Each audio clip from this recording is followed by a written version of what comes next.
is currently working as an assistant professor in English, Telangana Social Welfare Degree College, Hyderabad.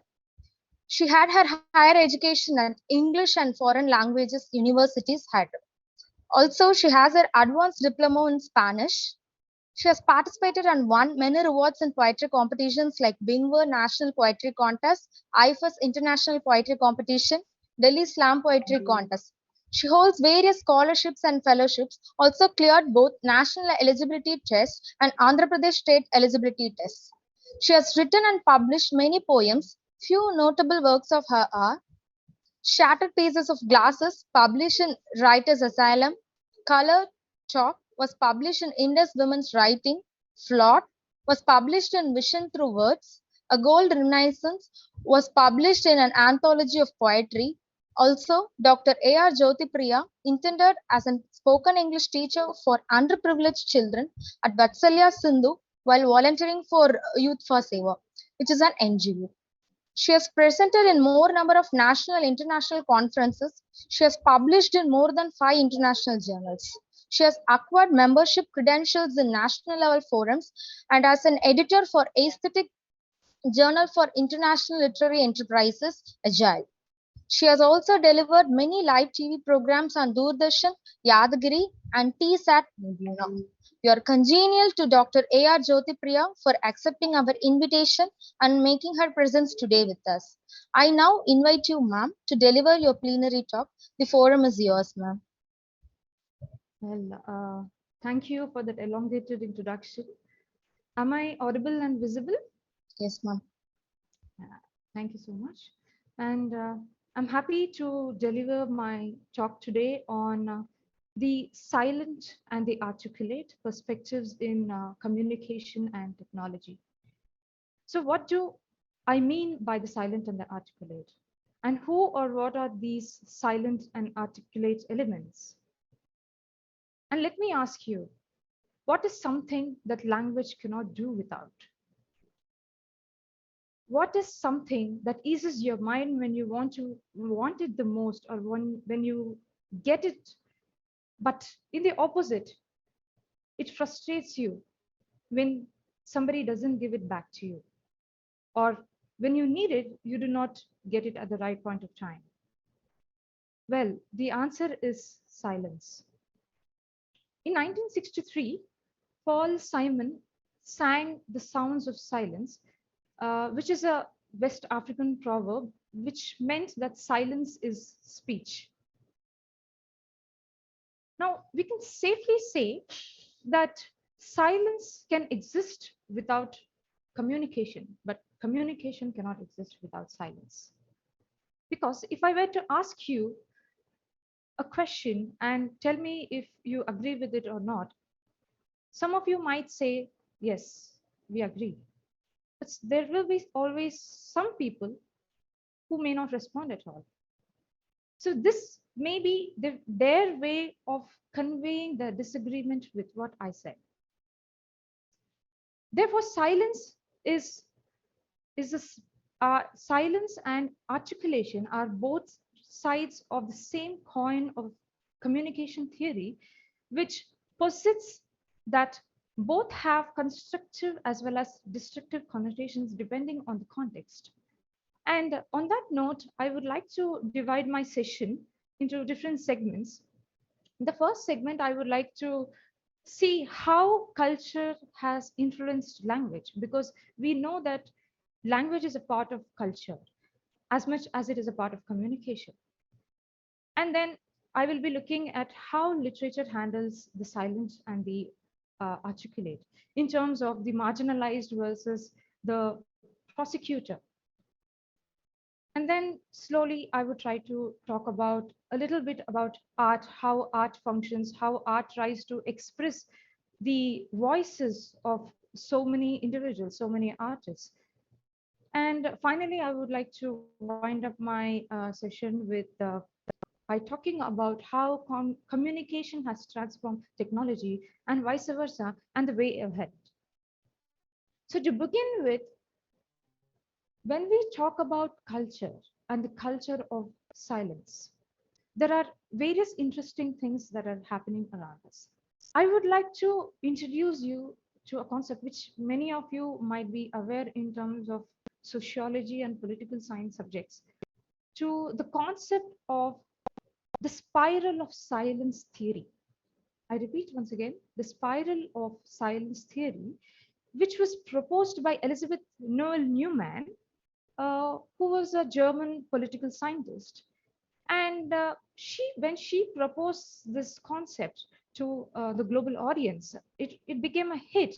And today it has become such a popular theory that it has been so much widely researched.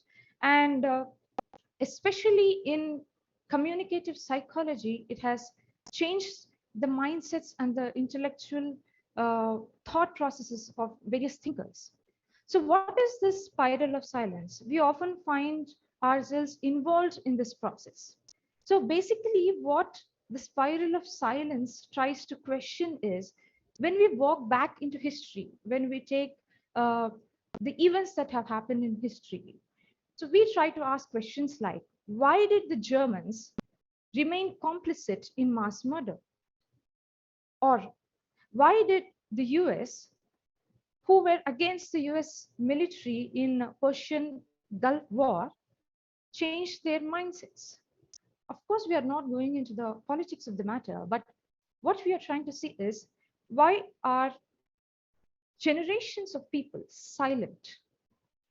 Why do we conform to the cultural milieu of the dominant? Now, the answer lies in the spiral of silence theory. And simply put, the spiral of silence theory states that we are more willing to express our opinions to somebody in a group whom we think hold the same opinion as ours. In other words, if we believe that our thought processes are in alignment with those who think the same, then we are able to express our opinion. But on the other hand, if we believe that our opinions are not in sync with others, then we tend to remain silent, or we don't express it outwardly. And this is dangerous not only as a cultural phenomena, but also as a political strategy, because in a way, what happens when divergent views don't come to the fore? What is perceived as the perceived majority opinion may not be the actual majority opinion of the populace. And the divergent opinions are somewhere hidden, they are oppressed, because people do not want to express it, because that is not the popular opinion. So many a times, the perceived majority opinion becomes the majority opinion. And this majority opinion may not be right always, because there are chances of human errors and human judgments, and human beings we usually we flock in a group where people think alike, and hence the majority perceived opinion gains momentum, giving way to a lot of discourse on various topics, that the divergent people or the divergent opinions are hidden, and they are latent, and they are not good for the society. And the result of this spiral of silence theory is that the willingness of people to share their opinions or express their views is spiraling down, is continuously in a spiral, and these opinions are oppressed, and they are in fact, the majority opinion is in fact forced upon this unpopularized group of people. And hence, the spiral of silence theory says that culture offers a way of influence to the people that that actually changes the opinion of several others. But I observe in today's world that this is slowly changing, because even though we know and understand what the general opinion is, because Newman says that we have a sixth sense. We have a sixth sense, which is called as, which he terms the quasi-statistical organ. the quasi-statistical organ, which makes us aware of what the majority people are thinking. And hence we try to conform to that kind of views. And our views are modified or altered according to the majority views. And this phenomenon seems to be changing in recent times because due to social media, mass media, people are trying to express their opinions quite openly, even though they are differing from the majority opinion. So social media works as a communication tool for various kinds of or groups of people who who may be dissimilar in opinions with uh, the majority of the people, but they want to stand firm in their views. And hence, Human says that the spiral of silence theory can only be broken when people decide to speak. And this has been majorly reflected in various cultures of dominating societies or Western societies dominating upon the marginalized communities.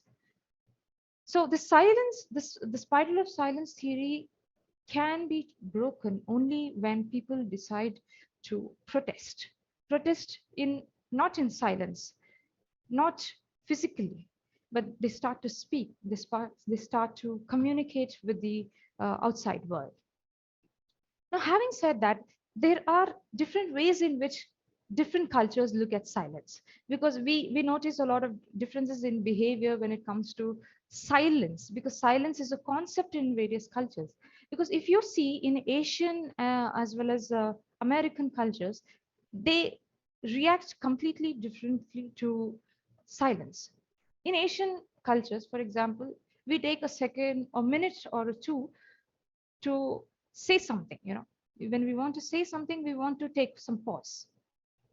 But Americans, on the other hand, as a study suggests, that they would not be very comfortable with even a second of silence. And the research has divided various countries into two categories. One is the listening culture countries, and the other is speaking culture countries. Now, who comes under these listening and speaking cultural countries? Um, as a way of an example, Chinese and Canadians were taken as an example in the study, where the Chinese, which is a listening country, and Canadians, which is a speaking country, they are in a in a process of bidding with each other. So the Chinese, who are very silent, allow the Canadians to start bidding, and Canadians who are not comfortable with the Chinese silence take offense and they lower the bid. And this, in fact, makes the Chinese a much more powerful entity when compared to the Canadians, because their silence is misunderstood. The silence is interpreted as non-participation by the Canadians. And hence here, there is a power play of politics. There's a power play of words. There's a power play of communication. So when there is a meeting of different countries and different cultures, so there are two categories of countries, that is the listening countries and the speaking countries. When they all meet together, the listening countries, where silence is expected, they will understand that the countries who interrupt are not disrespectful of them. And in countries where silence is not to be maintained, they have to understand that the colleagues are just taking time to process what they're saying, and hence the pause is required. So there is a deep cognitive process in understanding the various cultures of different countries in terms of how people react to the silence and what they want to articulate. So this was about the cultural factors and how communication plays a very important role within culture, and how culture influences the common people uh, to dictate what kind of a communication they want to have, or they want to they want to function within that. Coming back to literature. Now, how does literature handle silence? Silence is often a recurring theme in most of the novels, most of the poetry. In fact, as a novel, silence is often referred to as the authorial silence, as in formalist theories. Formalism says that, the text is the superior, the text is the ultimate diktat, that is, it is the ultimate authority, and it is removed from any external influences such as the political or the cultural or the authorial intentions behind the text, and it places supreme authority only on the text. So what is authorial silence? Authorial silence is a way or a tool of removing the intention or the presence of the author's subjective opinion in the text.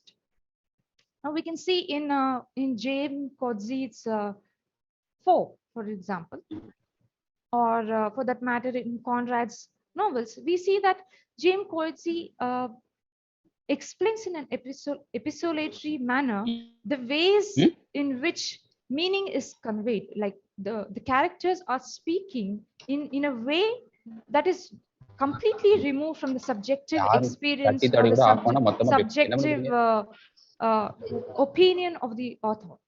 And hence, this subjective opinion is removed and we get the objective reality of the story. According to Booth, he says that there are three functions of silence or authorial silence in a text. The first is clarity of confusion. Second, clarity of thought or clarity of intentions or thoughts or insights. And third, the intention or the secret intention between the reader and the text. There is a different communion when a reader reads a text. There is a different communion between the reader, the text, and the author.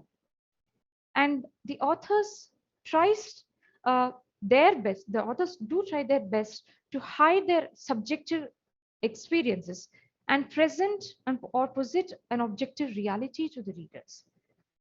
And hence, this is a very beautifully and a wonderfully portrayed concept by, especially by Ash and Milliman, who said that authorial silence is the most important way in which readers can participate in the reading of a text.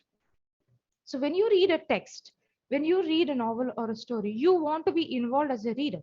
And there was a very famous experiment that was conducted by a very famous scientist as well as a linguist. And what he did was he gave a list of poems to his students, to his group of students, without the names of the authors. There were no titles also. And the group of students were asked to express their opinions just by reading the poem and write a summary of what they have felt by reading those poems. And after the students submitted their assignments, the scientist realized that the author's intention, had he given the authorial background, the context, or the political situation behind those poems, then that would have fixated the meaning in the minds of the students. But it did not happen because the students could think on their own and they could express their own opinions on what the poems felt to them. So poetry is a means of feeling, and it is a way of communicating what one is feeling with regards to the text. So as a case in point, I would like to mention Arundhati Roy's God of Small Things, where Estepin, the character Estepin, is silent for a very long time. In fact, he's the embodiment or the personification of silence because he remains silent for most of the novel, because he does not want anybody to fall prey to death once again. And the way Arundhati Roy has posited or portrayed the characters and the use of capitalizations, the way the arrangement of words, the phrases in her text show the oral emphasis on words. She is trying to personify the silences that are not seen or that are not heard. Another example would be from poetry. Poetry, which often tries to convey or tries to embody the senses of the humans feels, that it tries to hear or make sounds here, or it tries to personify the physical being as if it was really there. So in poetry has all the elements that that silence and articulation and all the senses can be used to convey in a poem. So for example, in Seamus Heaney's bog poems, as I remember, we see that the bog is a place where bodies of historical or ancient people have been dug up as a result of atrocities committed against certain people. And these individuals have gone through a lot of ritualization as victims of sacrifices to gods in the past. And those bodies are found in current Ireland. And when people suddenly discover a bog which is a mummified uh, version of a human being, they are astounded. And you see that the past is coming back to you. So in a way, this we are witness to a collective silence that has happened in the past, and we are quite helpless to it. The same thing happens even in paintings, for that matter. For example, Edward Munch's The Scream. In the painting, there is a figure who is shown to be in a place of natural or scenic beauty, and that person or the figure is trying to yell loudly. And what the viewer is made to feel is that figure is trying to say something, but we cannot exactly know what it is, because it is a painting. And hence art has in a unique way to convey silence. Literature, art in any form can convey the collective consciousness of a large populace within a certain structure. Several novels like The Metamorphosis, where Gregory Samsa is transformed into a into a small insect. Now, the first thing he feels is that he cannot talk. He cannot identify his voice because his voice has seemed to change and he is not able to communicate. So, this way, literature represents the silence of individuals, and in it lies the deeper meanings of life. After all, our lives are somewhere between the silences and the voices of people around us. And coming back to technology, if we look at technology, there is a story uh, by Hoffman called The Sandman. The Sandman by Hoffman, which is a popular 20th century story, which tells the story of Nathaniel, a boy who comes across a professor and he visits his home quite often. And there one day he comes or he sees a girl and he falls in love with the girl, and he continues this affair for a long time, but he never speaks or talks to the girl or he attempts to communicate with her in any sense. But then one day what happens is there is a tussle between the professor and another person, and in the process what happens is the girl, or seemingly the girl, is broken into several pieces. Okay. And when Nathaniel realizes this, he discovers that the girl is none other than a robot. So he is definitely crestfallen, and he tries hard to come to terms with its reality. Today, when we think of robots, it is more of a common thing for us today, because we have seen the emergence of computers, technology, artificial intelligences, and how technology has changed our lives. And in critical theory, post-humanism, if I can say so, in post-humanism, or the concept of post-human, is a concept that extends the human capacity in terms of technology. That is, it modifies the human being's capacity or the skills and transforms it into a completely technological human being. So yesterday somebody was asking, what is next after internet? What if internet is not there? Well, I believe that perhaps post-humanism or metaverse would emerge. You know, post-humanists believe that human technologies have the capacity to alter or modify human bodies, and this in turn can change the way the world functions and how communication functions. And technology paves the way for future development, for scientific development, and the development of the human race. But the fact that we are going to be modified scientifically by these technological elements have discomforted us, because we are not secure being modified. Earlier, say a decade or two ago, we were comfortable being human, because nothing threatened us.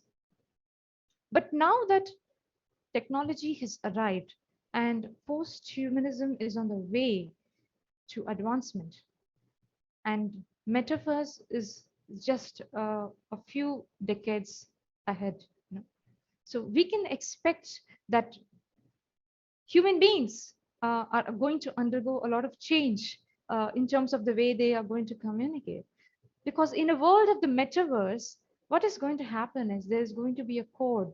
There's a metaverse code where people are going to wear headsets of virtual reality and enter a code and be able to speak to someone on the other side, which has never been happening.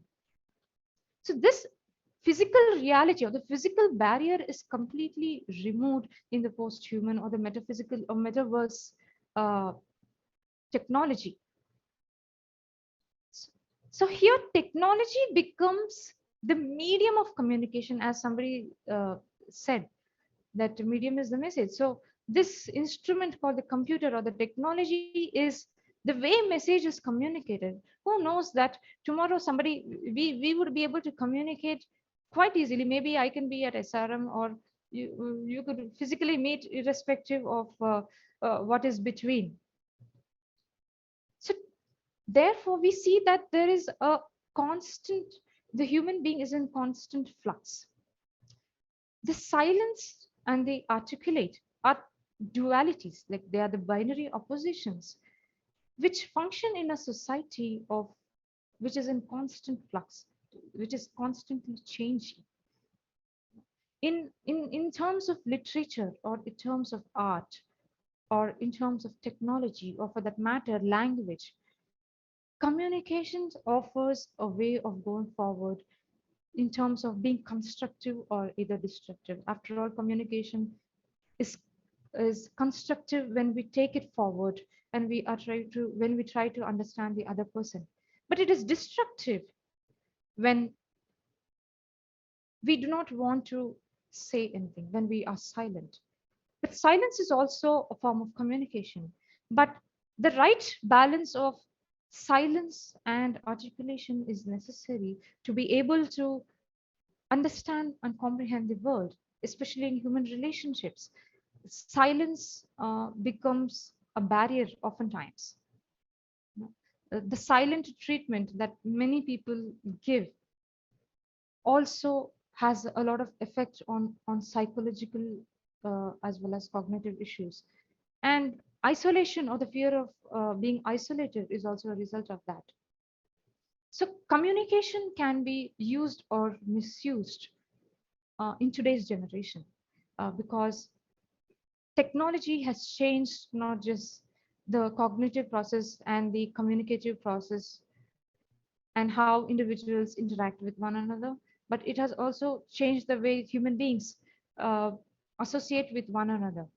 And this is where we look forward to a future where we should request humanity to be more humane in this context, and try to be more empathetic and not be a machine oriented, or not remain a very cold natured soul like the Frankensteinian being. So with this, I would like to conclude by thanking SRM University and IFEST most of all for all the encouragement and for all the support it has given me. And IFEST is a wonderful platform for all students, teachers, and research scholars who want to participate in teaching learning process. And it offers a lot of services which garner and which help grow the individuals or the student academic merit.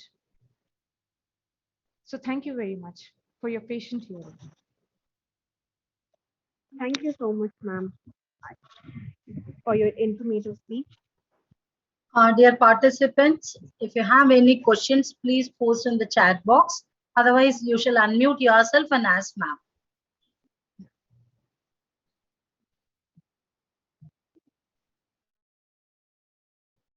If anybody wants can unmute and speak, that would be better.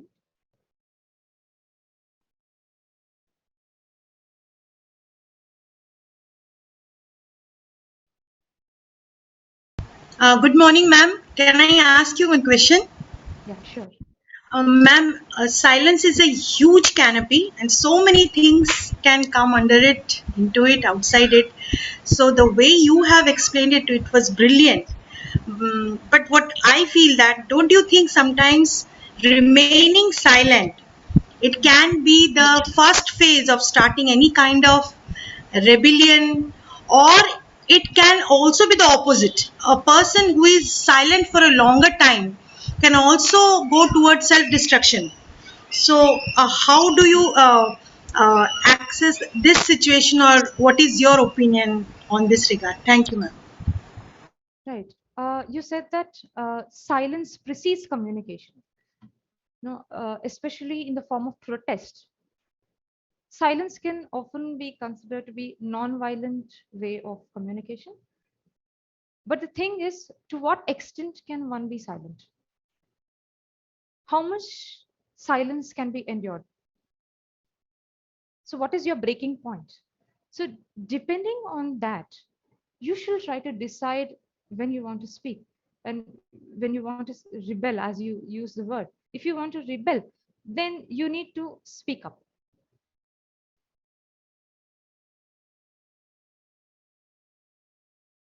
I think, I don't know under what context you ask me this question. Is it generally, or or you are asking me in a political context? No, ma'am. It was a very general question, and it can be applied to any kind of situation as such. For example, when we are silent for a longer period, people misunderstand, as you have already rightly mentioned, that it can be misunderstood for either of the purpose. Either Right. I'm accepting it or I'm going against it. For example, some of the mothers, they will say their children, if you do this thing and that thing, I will not talk to you. So as you told that, rightly said, that the fear of being not talked by mother and left all alone, they will uh, obey all the rules. And the opposite also will tell, अच्छा तुम ये नहीं करोगे ना, पापा को आने दो, मैं बता देती हूँ, सब पापा को बता देती हूँ. So both the cases, I think it is a way of giving a treatment to the mischievous children. Thank you, ma'am. Yes, yes. Yeah, actually, our childhood conditioning has a lot of impact on our adult lives, or the way we think. So most of it we carry it from our parents or the people whom we have grown up learning from. So these are some small things, but actually they are big things, because giving the silent treatment actually forces the child or the individual to react in a certain way which they may not want to react. So this can have a long term effect if you look at it in the long run. But when a child grows up and tries to understand itself better, the child understands that it has given wrong meanings to certain situations, in the sense that the child could have reacted a different way if only he or she had thought a certain way. So such modifications in thought happens only in adult life, but the conditioning remains.